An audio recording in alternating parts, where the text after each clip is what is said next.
Maurice and welcome to Things Invest, where we talk about investing, finance, and professional development. For today's video, entertainment purposes only. The stock we're going to talk about today would be NIO, ticker NIO. As you recall from my video on NIO yesterday, NIO was up about 7% yesterday, so it was a relatively green day yesterday, so congratulations for everybody that bought the dip on the previous days.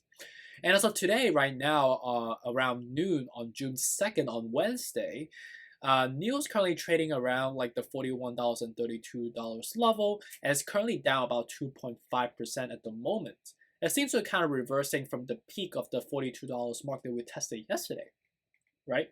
So I'm going to go through a technical analysis to see where I see the stock going from here, what the resistance level we should be looking out for, what the level we should be looking out for in case you want a dollar cost average further or building a position for the first time. And my price target for year end 2021 as well. So stay tuned, stick around, let's make some money.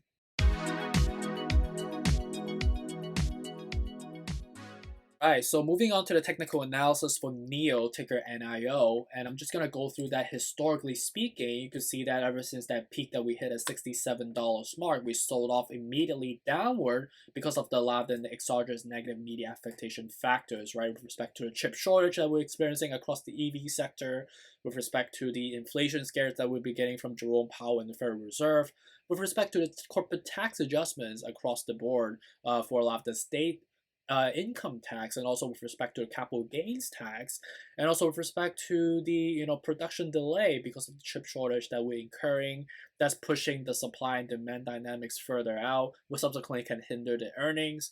And also on top of that, with respect to the sector rotations across hedge funds, shifting their dollars or their portfolio allocations from more of the growth stocks that we have pumped up so significantly in last Q3 and Q4 last year to now more of the recovery stocks, anticipating the emergence of the economy to be coming back up in the near future, right? So subsequent to that, all of those negative media affectation sold off all the way down to the $35.20 level, and subsequent to that, we've been kind of just hovering on a sideways perspective, right?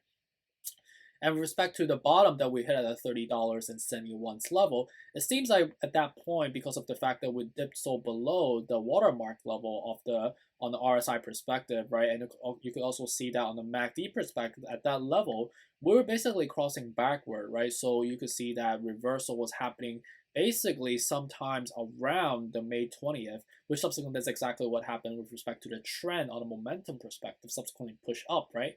And ever since then, the bullishness has been pretty sustainable. You can see that we have broken through the first resistance level of the 35.62. We've also broken through the resistance level of the 38.84 and testing the psychological level of the 39.88 level, which is, a $40 mark is typically a very strong mental resistance level that we've been testing, historically speaking, right? Any flat numbers typically is either a floor or a ceiling for the respective trades, right? It's always some struggles around breaking that or breaking below that number, right? And that's exactly what we happen right now, right? You could see that yesterday per my video, I do not advise people to buying at the peak yesterday because you don't want to chase the pump, right? And today is a logical time for you to dollar cost average based on how we're selling right now, right? And you can see that we're currently testing the first resistance level around like the $31, $34 level right now. And that's why we're kind of hovering at these level at the moment, right? However, if we break that, and I think the likelihood of us breaking this level would be relatively like a 50-50 level, knowing the fact that, with respect to the substantiveness of the consolidation level has been kind of weak around like the 41.05 level. You could see that we kind of tested this a couple of times, like once, twice, 3 times, 4 times, but there's a lot of gaps that was formed prior to that, right? And ever since that sell-off, right? So I do foresee some more of a bearish movement going forward, knowing the fact that RSI is already dipping right now. So I do foresee some more of a selling pressure going forward. And on top of that, you could see how overly bought we are already on a daily perspective. That right now would hold off and wait for a little bit of a further dip all the way back to the the $40 mark. And I think as we hit the $40 mark, I'll start buying in because that's again a mental, psychological, substantive resistance level that we've been testing historically. And also it's just a good number for investors to typically buy in as a psychological mental resistance level, right? But if we break that, a more of a substantive level will be somewhere around like the $39 level, which is again, right, you can see that very substantive level that would form historically, right? And some people even ask me, are we gonna go down even further, like to the $35 mark again? I think the likelihood of us getting there would be relatively slim, but we do have one major catalyst that's coming, right? We know that the CPI report is coming in the next 14 days from now. So contingent on the consensus around investors, sentiment around the CPI report and how that comes out, what the numbers that goes into it, and how that calculates into the perceptions of the outlooks of the economy going forward, right? And how that ties to the earnings and the productions and the level of sustainability for the company's growth going forward for NEO. That's something we need to further verify, right? I don't have the report in front of me at the moment and still being created, and we still need to learn more about how that's going to look like.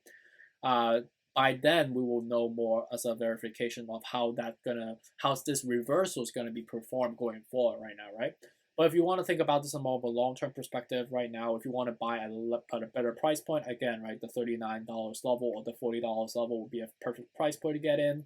If we even crash down because of a negative CPI report that we'd be expecting to get, or some negative media affectation about the company's performance as a whole, coming from the management team, or more negative media affectation around the chip shortage that will be obviously pushing back the backlog for the supply and demand dynamics for the earnings going forward, which will subsequently hit the margins, subsequently hit the top line, and subsequently hit the public consensus for the stock price. We might even get down to the $35 level, right? So three resistance level that we look out for. This reversal or this dip today was very logical. It's just people taking profit, knowing the fact that again, right, the level of sustainability around the $42 level that we tested yesterday was not something that's sustainable, right? And this is just a logical course of cadence. We're going through an economical cycle, and this is just a perfect logical play in a psychological perspective.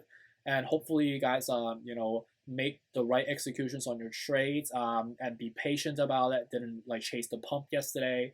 And today would be one of those days that you could start dollar cost averaging or start building your position from here to build that long-term growth, that long-term capital gains that we are looking for going forward. All right, so just to recap on all the numbers that we just talked about with respect to NEO on my technical analysis, again, with respect to the three levels of entry price, the first level will be the 39.50, right? Again, that's the psychological resistance level. Anywhere around like the 40, like the flat numbers, is a good level to buy in with a lot of good investment appetites and settlements around that level for purchasing. So definitely a good level to buy in. Another level, if we crash down even more because of a negative sentiments in the media affectation perspective, and also with respect to just the chip shortage digressions that we might even hear in the future, crashing back down to the 35 50 would be possible, but I think the likelihood based on how the MACD and the RSI is setting up right now, for us to get to the 35.50 in the near term, like in the next week, would be unlikely because it needs to go through the normal course of cadence, right, in the supply and demand dynamics. People just don't sell because it's weak, or people don't sell because they just want to sell, right? They need to sell based on an incentive that causes them to sell, right? So we wouldn't get to these numbers that fast, right? And with respect to the $31.50 level, I think the likelihood of us getting there will be very slim based on how it's set up right now. I don't see this in the next week.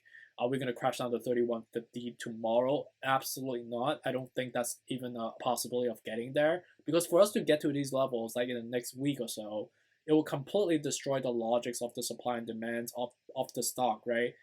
People wouldn't be incentivized to sell down all the way to these levels without gaining a profit, right? You don't sell on a loss for the sake of selling a loss, right? Especially not from the corporate investors, right? So 31.50, give them maybe a 0.0001% likelihood of us getting there. And with respect to my price target, $85 for year end in the next 12 months. Subsequently, we'll generate an 115% of an upside, 2.2 times your money from here. All right, so this is for the day with respect to my technical analysis on NEO.